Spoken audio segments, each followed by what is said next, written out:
The first explosion came at dawn. Commander stood at the main window of the colony command center. She watched the sky turn orange and red. It was not the sunrise. It was fire falling from space.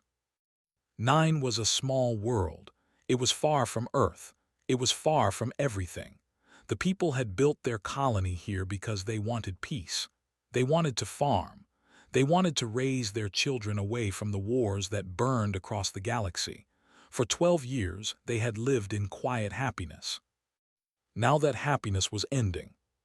"Commander," said Lieutenant. His voice was calm, but his hands were shaking. "The enemy fleet has entered orbit. I count 23 warships.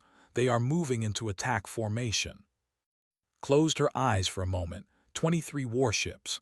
The colony had no warships. They had 3 old patrol boats and a cargo shuttle. They had farming tools and medical supplies. They had schools and hospitals and homes filled with families. They did not have weapons to fight a fleet. "Who are they?" asked. Looked at his screen. "The ships match no known design in our database. They are not responding to any communication. They just appeared." Another explosion shook the building. Somewhere in the city, people were screaming. Could hear alarms ringing from every direction. The lights flickered once, twice, then held steady. "Get me Counselor," said, "and activate the emergency shelters.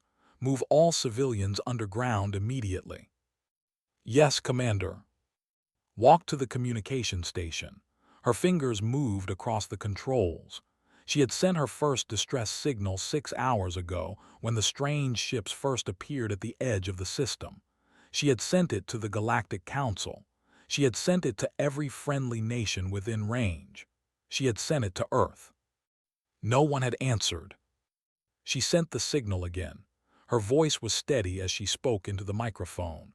"This is Commander of 9 Colony. We are under attack by unknown hostile forces. We have 40,000 civilians. We have no military defense. We need immediate assistance. Please respond, please." The communication screen showed nothing but static. The door opened and Counselor rushed in. She was an older woman with gray hair and kind eyes. Those eyes were filled with fear now, but she held herself straight and strong. "What is happening? The Eastern District is burning. People are running in the streets." "We are being attacked," said simply.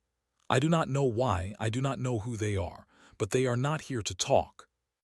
As if to prove her words, another blast hit the city. This one was closer. The windows cracked but did not break. Through the damaged glass could see buildings falling. She could see fire spreading. She could see her people running for their lives.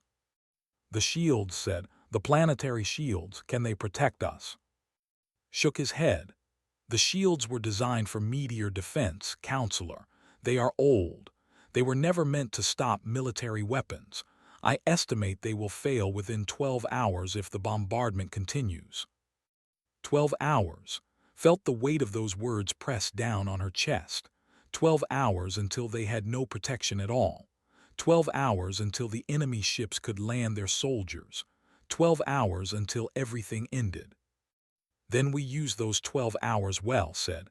"I want every civilian moved to the underground bunkers. Use all available transport. Leave no one behind." "The bunkers can hold 30,000 people," said quietly. "We have 40,000. Then we make room. We stack people on top of each other if we must. No one stays on the surface." Put her hand on his arm. "And what about help? Will anyone come?" Looked at the communication screen. Still nothing but static. The Galactic Council was far away. They had many problems of their own. A small colony on a distant world was not important to them. The other nations nearby were weak. They could not fight 23 warships. And Earth was very far away. The humans had joined the galactic community only 50 years ago. They were new. They were small. Their territory was on the other side of explored space. Even if they heard the distress signal, even if they wanted to help, it would take them days to arrive. Days they did not have. "I do not know," admitted. but we will survive long enough to find out." The next few hours were chaos, worked without rest. She organized the evacuation. She directed emergency teams to fight the fires. She helped carry children to the underground shelters. She held the hands of the dying and whispered comfort to those who had lost everything. The enemy ships did not stop their attack. Every hour, more fire fell from the sky. The shields grew weaker and weaker, reported the numbers in a flat voice, but could see the despair in his eyes. By nightfall, half the city was destroyed. The shields were at 40% power. The underground bunkers were filled with frightened people pressed together in the dark. There was not enough food. There was not enough water. There was not enough hope. Sat alone in the command center. The building had been hit twice but still stood. Most of her staff had gone to help with the evacuation. Only remained at his station, watching the screens with tired eyes. "Any response to our distress signal?" asked. "Nothing, Commander. I have sent it 117 times. No one has answered." Nodded slowly. She had expected this. She had known from the beginning that help was not coming. The galaxy was too big. The colony was too small. They were alone. Outside the window, she could see the enemy ships hanging in the sky like dark stars. They were beautiful in a terrible way. Their designs were smooth and curved. Their weapons glowed with purple light. They moved in perfect formation, never rushing, never stopping. They were patient. They knew they had already won. "Commander," said suddenly, "I am detecting movement in the enemy fleet. Several ships are descending toward the surface." Stood up quickly. "Landing parties." "It appears so. They will touch down in approximately 2 hours." 2 hours. The shields would not last 2 more hours. The enemy would land their soldiers. They would march through the burning city. They would find the bunkers. And then it would be over. Picked up her old service pistol. It was a small weapon. It would do nothing against enemy soldiers in armor, but she would not die without fighting. She would not let her people die without standing between them and the enemy. "Send one more distress signal," she told. "Tell them what is happening. Tell them we are still alive. Tell them we will fight as long as we can." "Yes, Commander." His fingers moved across the controls. The message went out into the void of space. It traveled at the speed of light, spreading in all directions, growing weaker with every passing second. Somewhere out there, someone might hear it. Somewhere out there, someone might care. But did not believe in miracles. She believed in duty. She believed in protecting her people for as long as possible. She believed in facing death with courage. She walked to the window and looked up at the dark ships in the sky. "Come then," she whispered. "We are waiting." The night grew darker. The fires burned brighter. And in the underground bunkers, 40,000 people held each other and prayed for a miracle that would never come. Or so they thought. The bunkers were cold and dark. Lieutenant walked through the narrow tunnels with a small light in his hand. The tunnels had been built 20 years ago, when the colony was first established. They were meant to protect people from storms and meteor strikes. They were never meant to hold 40,000 souls. But here they were, men, women, and children packed into every corner, families huddled together on the hard floor. Bobbies cried in their mother's arms. Old people sat against the walls with blank eyes, too tired to feel anything anymore. Counted supplies as he walked. Water tanks, enough for 2 days if they were careful. Food packets, enough for 3 days, maybe 4. Medical supplies, already running low because of the wounded from the surface attacks. The numbers told a simple story. They were dying slowly. He found Counselor in one of the larger chambers. She was sitting on the ground with a group of children around her. She was telling them a story about brave explorers who traveled to distant stars. Her voice was soft and warm. The children listened with wide eyes, forgetting their fear for a moment. Waited until she finished. The children clapped and laughed. One small girl hugged tightly before running off to find her parents. You are good with them, said. Smiled sadly. Children should not know fear. They should not know war. They should be playing in the sunshine and dreaming of tomorrow. There may not be a tomorrow, said quietly. He did not want to say it, but it was true. Stood up slowly. Her old bones made sounds of protest. I know, but as long as there is breath in my body, I will give these children hope. Even false hope is better than despair. They walked together through the bunker. Everywhere they looked, they saw the same thing. People were scared. People were hungry. People were asking questions that had no good answers. When will the attack stop? When will help arrive? When can we go home? Had no answers for them. He just smiled and nodded and kept walking. It was all he could do. They found Commander in the communication room. It was a small space with old equipment that barely worked. Sat in front of the main screen, her eyes red from lack of sleep. She had been sending distress signals for 3 days now. 3 days of silence. Any news? Asked. Shook her head. The Galactic Council sent a message 2 hours ago. They expressed deep concern about our situation. They promised to discuss the matter at their next meeting. Their next meeting is in 2 weeks, said. Yes. The word hung in the air like poison. 2 weeks. They would all be dead in 2 days. What about the other nations? Asked. Surely someone will help us. The sent their regrets. They say they cannot spare any ships. They did not respond at all. His voice was flat and tired. No one is coming. We are alone. Sat down heavily on a broken chair. For the first time saw her look truly old. The hope in her eyes was fading. And Earth, she asked quietly, the humans. They are too far away. Even if they left immediately, they would not arrive for 5 or 6 days. And we have no indication that they even received our signal. Looked at the screen. He had worked with human traders before. They were strange creatures. They laughed too loud and talked too much and made jokes that no one else understood. But they were also brave in a way that confused other species. Once had asked a human merchant why his people always seemed to rush toward danger. The merchant had smiled and said, because someone has to, and it might as well be us. Had not understood then. He was beginning to understand now. The shields fell an hour ago, said. Enemy soldiers have landed in the western district. They are moving toward the city center. How long do we have? Asked. Hours, maybe less. They will find the bunker entrances eventually. When they do. She did not finish the sentence. She did not need to.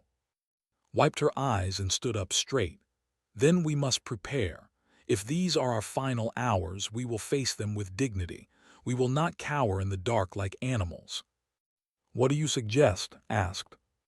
Let me speak to the people. Let me tell them the truth. They deserve to know, and then let them say goodbye to each other. Let families hold each other one last time. Let friends share their memories. If we must die, we will die together with love in our hearts. Looked at for a long moment, then she nodded slowly. You are right, they deserve the truth. They gathered everyone in the largest chamber. It was still too small. People stood shoulder to shoulder, pressed against the walls, filling every space.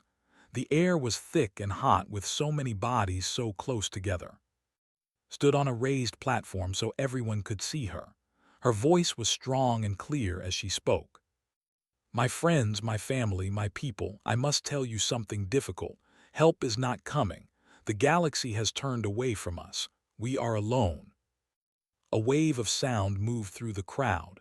Cries of despair, moans of grief, children asking their parents what was happening. Raised her hand and the sounds faded. But I do not tell you this to make you afraid. I tell you this because you are brave, because you are strong, because you deserve the truth. We have lived good lives here on Nine.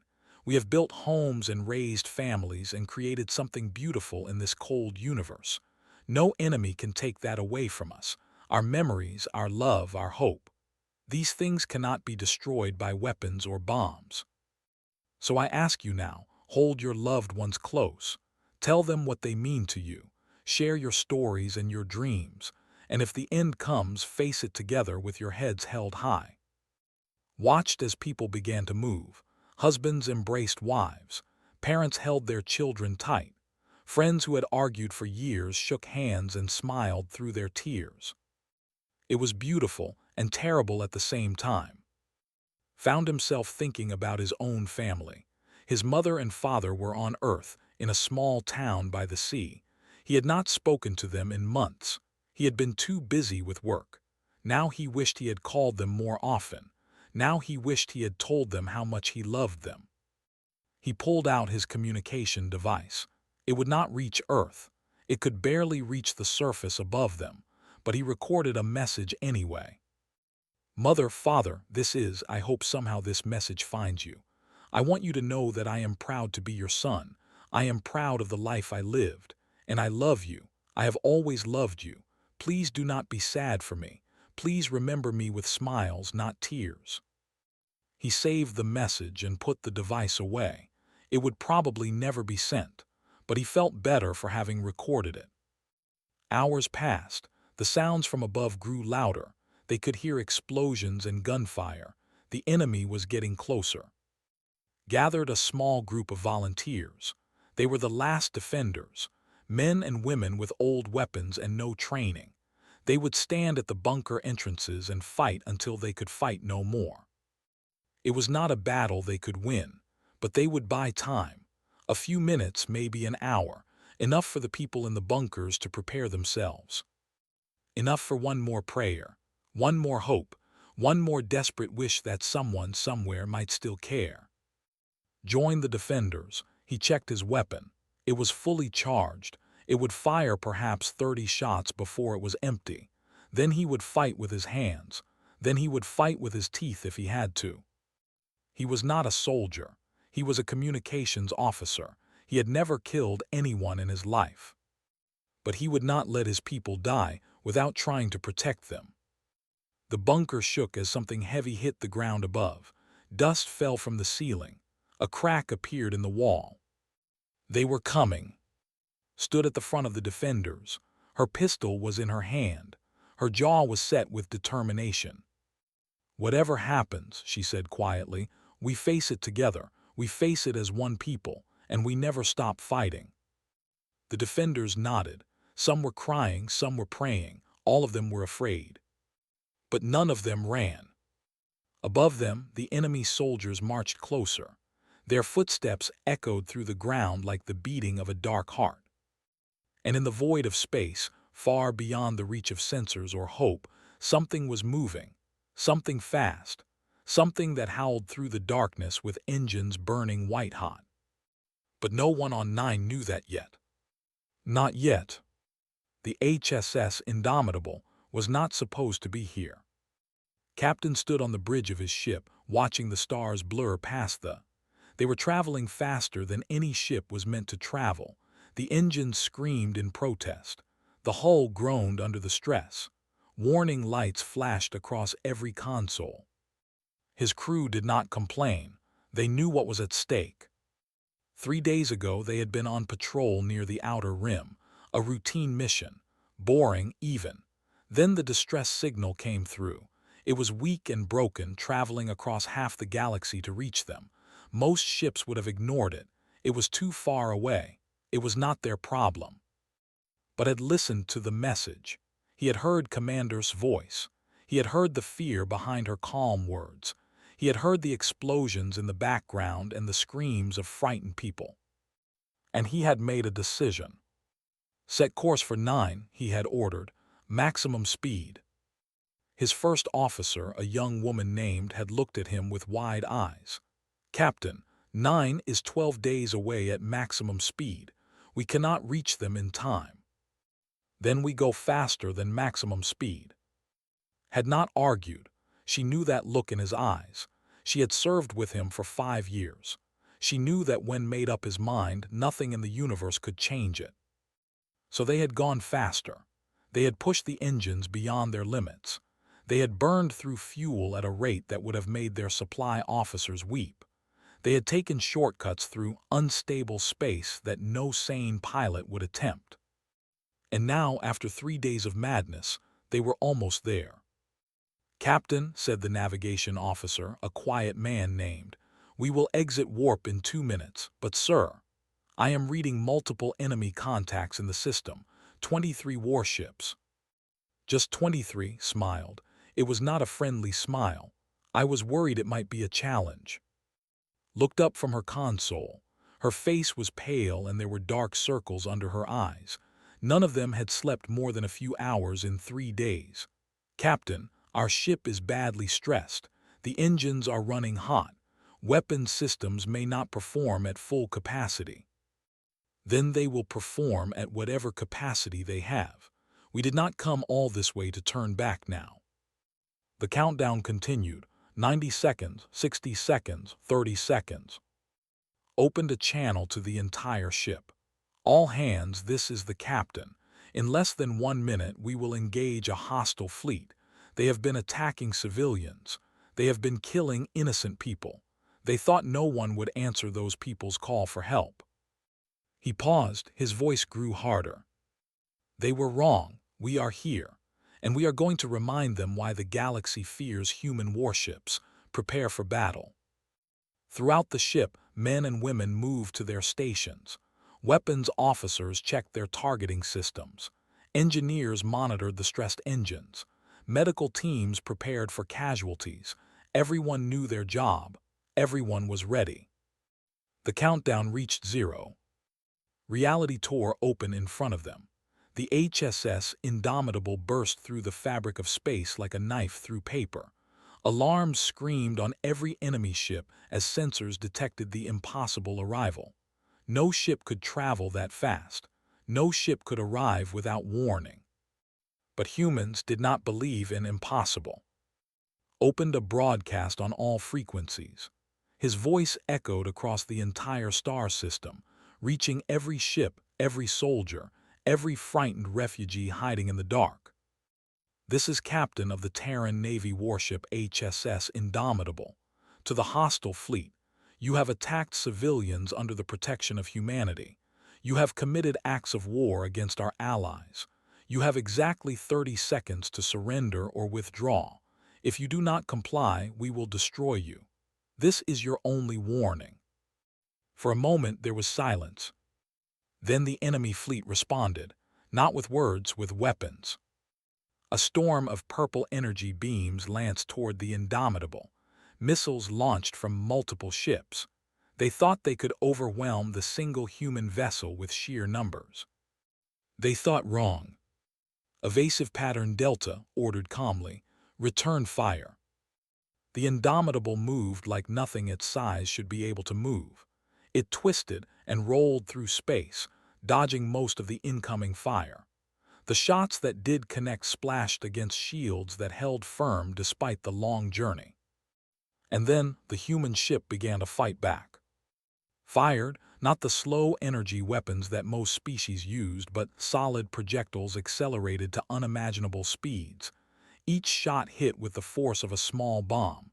An enemy cruiser took 3 hits in rapid succession. Its hull cracked open. Fire erupted from its wounds. It began to drift, dead in space. "Target the lead ships," ordered. "Break their formation." Worked her console with desperate speed. Despite her exhaustion, her hands moved with perfect precision. She was the best weapons officer in the fleet. Today, she would prove it. Missiles launched from the Indomitable. Not many because they had limited supplies, but human missiles were different from others. They were smart. They could think. They could adapt. They split into smaller warheads that attacked from multiple angles at once. 2 more enemy ships exploded. Down on the surface of 9, the people in the bunkers felt the ground shake. They heard distant thunder that was not thunder. They looked at each other with confused eyes. Commander was at the bunker entrance, preparing to make her final stand. She heard a voice crackle through her communication device. It was broken and full of static, but she heard it. "Captain, Terran Navy, hold fast, we're here." She did not believe it at first. She thought she was dreaming. She thought she was already dead and hearing things that could not be real. Then grabbed her arm. His eyes were wide with shock. "Commander, look at the sky." She ran outside into the burning city. She looked up, and she saw the most beautiful thing she had ever seen. A single ship fighting against 20. It was surrounded by enemies. It was outnumbered beyond reason, but it was not losing, it was winning. The human warship danced through space like fire given form. It struck and moved, struck and moved. Every shot found its target. Every maneuver left the enemy confused and off balance. Hal whispered, "How is this possible?" Shook his head slowly. He had no answer. In the bunkers, word spread quickly. People rushed to find any window, any way to see what was happening above. When they saw the human ship fighting for them, something changed in their hearts. Hope returned. Children pointed at the sky and cheered. Old men who had given up started to pray again. Mothers held their bobbies and wept with joy. Someone was fighting for them. Someone had answered their call. Back on the Indomitable, the battle raged on. The ship had taken damage now. Whole sections were on fire. The shields were failing, but did not order a retreat. He did not even consider it. "Engine status," he demanded. Checked her readings. "Running at 140% capacity. We have maybe 20 minutes before they fail completely. Then we have 20 minutes to win." Another enemy ship exploded. Then another. The hostile fleet was in chaos now. They had expected easy prey. They had not expected a single ship to fight like this. They had not expected humans. 10 enemy ships remained, then 8, then 6. "Captain," reported, "the remaining enemy vessels are retreating. They are breaking orbit and heading for the system edge."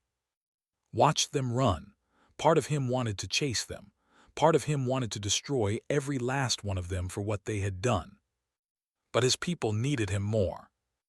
Let them go. Begin landing operations. Get rescue teams to the surface immediately. The bridge crew worked quickly. Shuttles launched from the Indomitable's bay. They descended toward the burning colony like angels falling from heaven. Slumped in his chair, the adrenaline was fatting now. He felt the exhaustion of 3 days without sleep. He felt the weight of every life that had been lost and every life that had been saved. "Sir," said softly, "we did it." "We answered a call," replied. "That is what we do."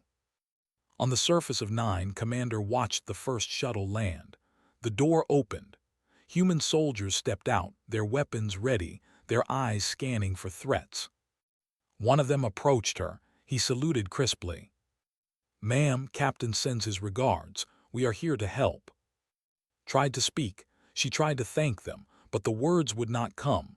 3 days of fear and despair had built up inside her. Now, finally, she could let it out. She fell to her knees and wept. The soldier knelt beside her. He put a hand on her shoulder. "It is okay," he said gently. "You called, we came, you are safe now." Above them, the HSS Indomitable hung in orbit like a guardian angel. Its hull was scorched and damaged. Its engines were failing. It had given everything it had to reach this place. But it had arrived. Against all odds, against all reason, it had arrived. And that made all the difference. The battle was not over. 6 enemy ships had retreated, but they had not gone far. They gathered at the edge of the system, regrouping, planning. Their commanders were angry and confused. One ship had done this to them. One small human vessel had destroyed half their fleet. It should not have been possible. On the bridge of the lead enemy ship, commanders argued in harsh voices. Some wanted to flee. Some wanted to attack again with everything they had. In the end, pride won over wisdom. They would not run from a single enemy. They would not let this insult stand. They turned their ships around and began their approach. On the Indomitable, alarms blared once more. "Captain," reported, his voice tight with concern. "Enemy fleet is returning. 6 ships inbound. They are coming fast." had been watching the rescue operations on the surface. He saw shuttles landing, people being pulled from the rubble, medical teams treating the wounded. He saw hope returning to faces that had known only despair. He could not let that hope die. "Battle stations," he ordered. "All hands prepare for combat." Looked at him with worried eyes. "Captain, the ship cannot take much more. Shields are at 30%. Weapons systems are running hot. The engines." She shook her head. "The engines are dying, sir. We push them too hard." "Can we fight?" "Yes, but I do not know for how long." "Then we fight until we cannot fight anymore." The crew moved with tired efficiency. They had been awake for 3 days. They had survived one impossible battle already, but none of them complained. None of them asked to rest. They had come here to save people. They would not stop until the job was done. The enemy fleet closed the distance quickly. This time, they came in a tight formation. They had learned from their mistakes. They would concentrate their fire on the human ship. They would overwhelm its defenses with sheer numbers. "Lock weapons on the lead ship," ordered. "Fire on my command." The distance closed. 10,000 kilometers, 8,000, 5,000. Fire. The Indomitable unleashed everything it had. Roared. Missiles screamed through the void. Energy weapons that had been held in reserve now blazed with fury. The lead enemy ship took hit after hit. Its shields flickered and failed. Its hull cracked and split. It exploded in a ball of fire. But the other ships kept coming. They returned fire with terrible precision. Purple beams slammed into the Indomitable's shields. Warning lights turned from yellow to red. The deck shook beneath its feet. "Shields at 20%, reported. 15%, 10. A massive impact threw everyone forward. Grabbed his chair to stay upright. Somewhere in the ship, metal screamed as it was torn apart. "Direct hit to Section 7, someone shouted. "We have a hull breach. Emergency bulkheads are holding." "Keep firing," commanded. "Do not stop." In the engine room, Engineer worked with desperate speed. She was covered in sweat and oil. Sparks flew around her as she fought to keep the damaged systems running. The main reactor was overheating. The power conduits were failing. Everything was falling apart. But she would not give up. Not now, not when people were counting on her. "Come on," she whispered to the machines. "Just a little more, just give us a little more." She rerouted power from non-essential systems. She bypassed damaged circuits. She did things that would have made her engineering professors scream in horror. But it worked. The engines held. The weapons continued to fire. On the bridge, another enemy ship fell, then another. 3 remained. "Captain, I have an idea," said suddenly. "It is risky, very risky, but it might end this quickly." "Tell me." "We have one heavy torpedo left. It was designed for attacking stations, not ships. If we modify the targeting system and use it at point-blank range, it would destroy the remaining ships, but it might destroy us too." "Yes." Considered this. The Indomitable was dying, they all knew it. The shields were almost gone. The hull was full of holes. The engines could fail at any moment. But if they ran, the enemy might return to 9. They might finish what they started. All those people they had fought to save would die. That was not acceptable. "Do it," he said. His fingers flew across her console. She was the best weapons officer in the fleet, and now she proved it once more. The heavy torpedo was designed for careful, calculated attacks. She rewired its targeting system in less than 2 minutes. She set it for maximum yield. "Torpedo ready," she reported. "All hands," broadcast throughout the ship. "Brace for impact. This is going to be rough." The Indomitable charged toward the remaining enemy ships. It did not dodge. It did not weave. It flew straight at them like an arrow aimed at a heart. The enemy ships fired everything they had. Beams and missiles struck the human vessel. Armor plates flew off into space. Fires erupted on multiple decks. The ship shook and groaned like a wounded animal. But it did not stop. At the last moment, gave the order. Fire! The heavy torpedo launched. It crossed the distance between the ships in less than a second. The enemy had no time to react, no time to run, no time to do anything. The explosion was like a small sun being born. Light filled the shockwave hit the Indomitable and sent it tumbling through space. Crew members were thrown against walls. Equipment shattered. Lights flickered and died. For a long moment there was silence. Then slowly the emergency lights came on. Red glow filled the darkened bridge, pulled himself up from the floor. Blood ran down his face from a cut on his forehead. "Report," he said. His voice was hoarse. Checked his damaged console. "Enemy fleet, destroyed, sir. All 3 ships are gone." A ragged cheer went up from the surviving bridge crew. They had done it. Against impossible odds they had won. But the cost was high. "Damage report," ordered. The news was bad. 30 crew members dead, dozens more wounded. The ship was barely functional. Engines were at 10%. Shields were gone completely. Half the weapon systems were destroyed. The HSS Indomitable would not be fighting again anytime soon. But it had done its job. The enemy was defeated. The colony was safe. Opened a channel to the surface. "Commander, this is Captain. The hostile fleet has been destroyed. You are safe." There was a long pause. Then's voice came through, broken by static but clear enough to understand. "Captain, I do not know how to thank you. You saved us. You saved all of us." "We did what anyone would do," replied. "No," her voice was firm. "No one else came. The Galactic Council did not come. Our neighbors did not come. Only you, only humans." Did not know what to say to that. He had not thought about politics or alliances when he made the decision to come here. He had simply heard people calling for help, and he had answered. "Rest now, Commander," he said finally. "We will take care of things up here. You focus on your people." "Thank you, Captain, thank you." The channel closed, sat back in his chair and closed his eyes. The adrenaline was fatting. The exhaustion was catching up. Every bone in his body ached. Appeared beside him. She was bruised and burned, but she was smiling. "We did good today, Captain." "We lost 30 people," said quietly.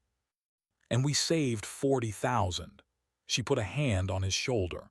"They knew the risks when they signed up. They knew what it meant to serve on a human warship. They died protecting innocent people. There is no better death than that." Nodded slowly. She was right. He knew she was right, but it still hurt. Down in the engine room, finally let herself collapse. She sat on the floor, surrounded by damaged machinery and the smell of burning metal. She had kept the ship alive through sheer willpower. Now she had nothing left. A young engineer named found her there. He sat down beside her without saying anything. After a moment, she leaned against his shoulder. "We made it," she whispered. "We made it," he agreed. Outside the ship, the stars shone cold and bright. The debris of 17 enemy vessels drifted slowly through space. The planet below was burning, but it was alive. And in the bunkers beneath the surface, 40,000 people looked up at the sky and gave thanks for the strangers who had come to save them. Strangers who asked for nothing in return. Strangers called humans. 3 days after the battle, Commander finally slept. She had worked without rest since the human ship arrived. There was so much to do. The wounded needed care. The dead needed burial. The survivors needed food and water and shelter. The city was in ruins. Half the colony's infrastructure was destroyed. But her people were alive. 40,000 souls who should have died were still breathing. That was enough. When she woke, the sun was setting over the damaged city. Orange light streamed through the window of the small room she had claimed as her temporary office. For a moment, she forgot where she was. For a moment, she thought she was still in the bunkers, waiting for death. Then she remembered. The human ship, the battle in the sky, the rescue shuttles descending like angels. She got up and walked outside. The city looked different now. Human soldiers and civilians worked side by side, clearing rubble and rebuilding what they could. Medical tents lined the main street. Engineers from the Indomitable helped repair the power systems. Everyone was busy. Everyone had a purpose. Counselor found her standing in the square, watching the work. "You look better," said. "The sleep helped." A little, rubbed her eyes. "How are things?"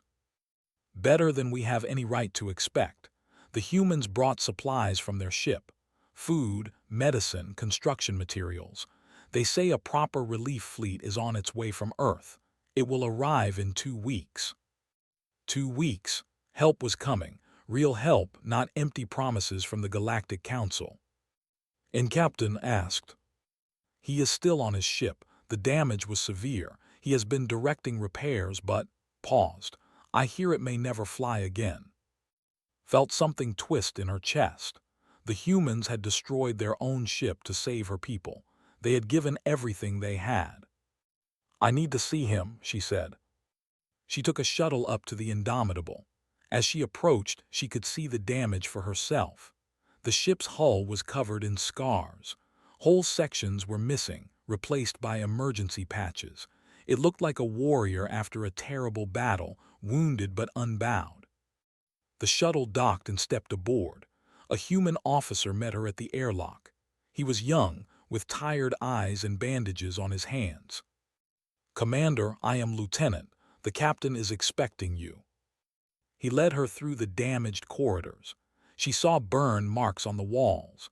She saw sections sealed off with emergency barriers. She saw crew members working to repair systems that had been pushed beyond their limits. She saw faces, human faces. Some smiled at her as she passed, some nodded in greeting. None of them seemed to expect thanks or praise. They were just doing their jobs. The bridge was smaller than she expected. Screens flickered with damage. Wires hung from the ceiling. Captain stood at the center of it all, talking with his officers. He turned when she entered. He was shorter than she expected, with a lean face and calm eyes. He had a bandage on his forehead, covering the wound he received during the final explosion. "Commander," he said, "welcome aboard the Indomitable, or what is left of her." Captain bowed deeply. "I came to thank you personally." "No thanks are needed." "Yes, they are." She straightened and met his eyes. "You did not have to come. We are strangers to you. We are not part of your nation. We have nothing to offer you in return, but you came anyway. You fought for us. Your people died for us. Why?" Was quiet for a moment. He walked to a viewport and looked out at the stars. "Do you know how humans became part of the galactic community?" he asked. Shook her head. 50 years ago, we sent our first ship beyond our solar system. We were curious. We were excited. We wanted to meet our neighbors." He smiled slightly. "We found our neighbors all right. We found a galaxy full of war and fear and suffering. We found nations that had been fighting for thousands of years. We found species that had forgotten what peace felt like. We could have gone home. We could have hidden in our little corner of space and pretended the rest of the galaxy did not exist. Many people wanted us to do exactly that. But we did not, because that is not who we are." He turned to face her. "Humans are stubborn. We see something wrong and we want to fix it. We see someone in trouble and we want to help. It is a foolish instinct, maybe. It has gotten us into a lot of trouble over the years, but it is also what makes us human. When I heard your distress signal, I did not think about politics. I did not think about what the Galactic Council would say. I thought about the people on your colony. I thought about the children hiding in the dark. I thought about what would happen to them if no one answered. And I could not live with myself if I did nothing." Felt tears building in her eyes. She had met many species in her life. She had dealt with politicians and merchants and soldiers from a dozen different worlds. None of them had ever spoken like this. None of them had ever acted like this. "Your ship," she said. "Your crew, you sacrificed so much." "We did our duty," shrugged. The ship can be repaired, the crew who died. They knew the risks. They chose to be here. They chose to fight for something greater than themselves. That is the highest honor a human can achieve. Lieutenant had followed aboard. He had been listening quietly from the back of the bridge. Now he stepped forward. "Captain, may I ask you something?" Nodded. "You came all this way. You burned out your engines. You nearly destroyed your ship. And you did it for people you have never met, people who cannot repay you." His voice was filled with wonder. "What did you hope to gain from this?" Thought about the question for a long moment. "A friend of mine once told me something," he said finally. "He said that the measure of a person is not what they do when people are watching. It is what they do when no one is watching, when there is no reward, when there is no glory, when there is only the choice between doing the right thing and doing the easy thing. You called for help. No one was watching. No one was going to reward us for answering. The easy thing would have been to ignore your signal and continue our patrol. But that is not who we are. When someone calls for help, we answer. When someone is in trouble, we come. Not because we expect anything in return, but because it is the right thing to do." He looked at with those calm, steady eyes. "You asked what I hope to gain. The answer is nothing. I hope to save 40,000 lives, and I did. That is enough." Silence filled the bridge, wiped the tears from her face. She had no words. What could she possibly say to that? Who had also come aboard, spoke quietly. "Captain, on behalf of all the people of Nine, I make you this promise. We will never forget what you did for us. We will tell our children. They will tell their children. 1,000 years from now, the people of this world will still remember the day a human warship came howling from the void to save them." Smiled. It was a small, tired smile, but it was genuine. "That is very kind, counselor, but I hope you remember more than just us. I hope you remember that when things were darkest, you did not give up. You protected each other. You faced death with courage. The human ship may have won the battle, but your people won something more important. You proved that hope can survive even the darkest night." The sun rose over Nine. Its light touched the ruined buildings and the makeshift shelters. It touched the human soldiers sharing breakfast with children. It touched the wounded being cared for by doctors from 2 different worlds. It touched the graves of those who had died, marked by simple stones and gentle prayers. Commander stood on the steps of what used to be the colony administration building. She watched her people moving through the streets. They were tired and hurt and grieving, but they were alive, and they were rebuilding. Beside her, Captain watched the same scene. "The relief fleet arrives tomorrow," he said. "They will bring everything you need to rebuild. Engineers, supplies, materials. Within a year, this colony will be stronger than ever." "And you," asked, "what will happen to you and your crew?" "We will escort the relief fleet back to Earth. The Indomitable needs serious repairs. It will take months." He paused. "But we will fly again. And when we do, we will be ready, in case anyone else calls for help." Reached out and took his hand. It was an old gesture, one her people used to show deep respect and gratitude. "Thank you for everything." He squeezed her hand gently. "You called, we came. That is what humans do." The sun climbed higher. The work continued. And somewhere in the void of space, a message traveled to distant worlds. It told the story of a colony under attack. It told the story of a distress signal that went unanswered by those who should have helped. And it told the story of a single human warship that answered anyway.